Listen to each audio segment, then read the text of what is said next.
Invoice value പല type ഉണ്ട്. ഇപ്പോൾ പല അതായത് പേയ്മെന്റ് ടേംസ് അനുസരിച്ചാണ്. ഡെലിവറി ഇപ്പോൾ CAF ഉണ്ടാവും. CAFന് അവർക്ക് കോസ്റ്റും ഇൻഷുറൻസും ഫ്ലൈറ്റും ആഡ് ചെയ്യും. FOB വാല്യൂ കൊടുക്കുന്നവരുണ്ട്. പിന്നെ ഫ്ലൈറ്റ് ഇല്ലാതെ CF കൊടുക്കുന്നവരുണ്ട്. CAF-ഉം FOB ആണ് കൂടുതൽ പോണത്. DDP വരാറുണ്ട്. DDP വളരെ കുറച്ചുള്ളൂ. അത് എയർ ഷിപ്മെന്റിലെ കൂടുതൽ കാണാറുള്ളൂ. അത് ഇമ്പോർട്ട് വരുന്നില്ല. എക്സ് വർക്ക് വരാറുണ്ട്. എക്സ് വർക്ക് എന്ന് പറഞ്ഞാൽ വളരെ റയർ കേസിൽ നമുക്ക് ഞങ്ങളൊക്കെ ചെയ്യാറുള്ളൂ. വളരെ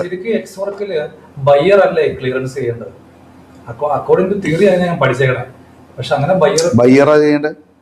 അല്ലല്ല, ബയ്യറാ ചെയ്യേണ്ടത്. അതായത് ബയ്യറുടെ ഏജന്റ് ആണ് സെല്ലറിൽ നിന്ന് കാർഗോ എടുത്ത്, സെല്ലർ കാർഗോ മാത്രം ഉണ്ടാക്കി വെക്കുകയുള്ളൂ.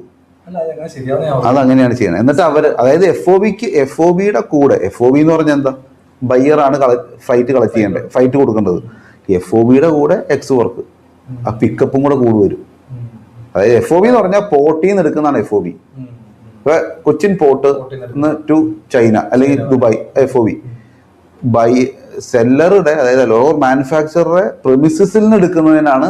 അവിടെ നിന്നുള്ള ചെലവ് വർക്കും എക്സ് വർക്ക് വരും. കാർഗോ ഉണ്ടാക്കി വെക്കും അവര്.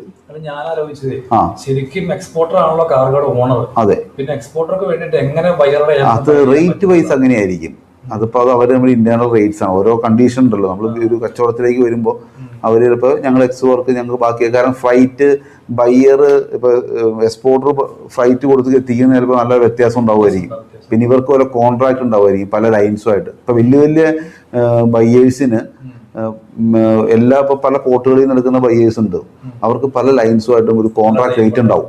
അപ്പോൾ അതുകൊണ്ട് റേറ്റ് ഫ്ലക്ച്വേഷൻ ഉണ്ടാവില്ല. 1 ഇയറിലേക്ക് റേറ്റ് ആയിരിക്കും. അപ്പോൾ അതുകൊണ്ട് പിന്നെ ഓഫർ കാരണം കൊടുക്കണ്ടാവും, ഫ്രീ പീരീഡ് അവർ കൂടുതൽ കൊടുക്കണ്ടാവും. അപ്പൊ അതുകൊണ്ട് അവരായിട്ടൊരു കോൺട്രാക്ട് ഉള്ളതുകൊണ്ട് അവരങ്ങനെ എടുപ്പിക്കുന്നത്. ഷിപ്പിംഗ് ബില്ല് ഫയലിംഗ് എന്ന് പറയുമ്പോഴത്തേക്കും നമ്മള് ഈ ഡോക്യുമെന്റ്സ് എല്ലാം കൂടെ എവിടെയാണ് നമ്മൾ ഫയൽ ചെയ്യുന്നത്? ഷിപ്പിംഗ് ബിൽ ഫയൽ എന്ന് പറഞ്ഞാൽ, ഷിപ്പിംഗ് ബിൽ ഫയലിങ്ങിന് പല സോഫ്റ്റ്വെയർ ആണ് ഇപ്പോൾ ഉപയോഗിക്കുന്നത്. അത് ഐസ്ഗേറ്റിന്റെ അണ്ടറിലാണ് ഇതെല്ലാം വരുന്നത്. ഐസ്ഗേറ്റ് കസ്റ്റംസിന്റെ സൈറ്റ്. അപ്പോൾ പല സോഫ്റ്റ്വെയർ ഉണ്ട്, പല പ്രൈവറ്റ് പ്ലേയേഴ്സും ഉണ്ട് സോഫ്റ്റ്വെയർ. ഞങ്ങളൊക്കെ ഓരോ സോഫ്റ്റ്വെയർസ് ഉപയോഗിക്കുന്നത്. നമ്മൾ ഈ സോഫ്റ്റ്വെയറിൽ ഇത് ചെയ്ത് ഈ ഷിപ്പിംഗ് ബില്ലും ഇതിന്റെ സപ്പോർട്ടിംഗ് ഡോക്യുമെന്റ്സ് എല്ലാം ഇ-സഞ്ജിത്ത് എന്ന് പറഞ്ഞൊരു ഇതിലൂടെ നമ്മൾ അപ്ലോഡ് ചെയ്യും. ഐസ്ഗേറ്റ് ഇ-സഞ്ജിത്ത് ചെയ്യണം. എന്നാന്ന് വെച്ച് കഴിഞ്ഞാൽ അതാണ് ഡിജിറ്റലൈസേഷന്റെ ഫസ്റ്റ് ഗുണം. ഇ-സഞ്ജിത്താണ്. കാരണം ഒറിജിനൽ വേണ്ട.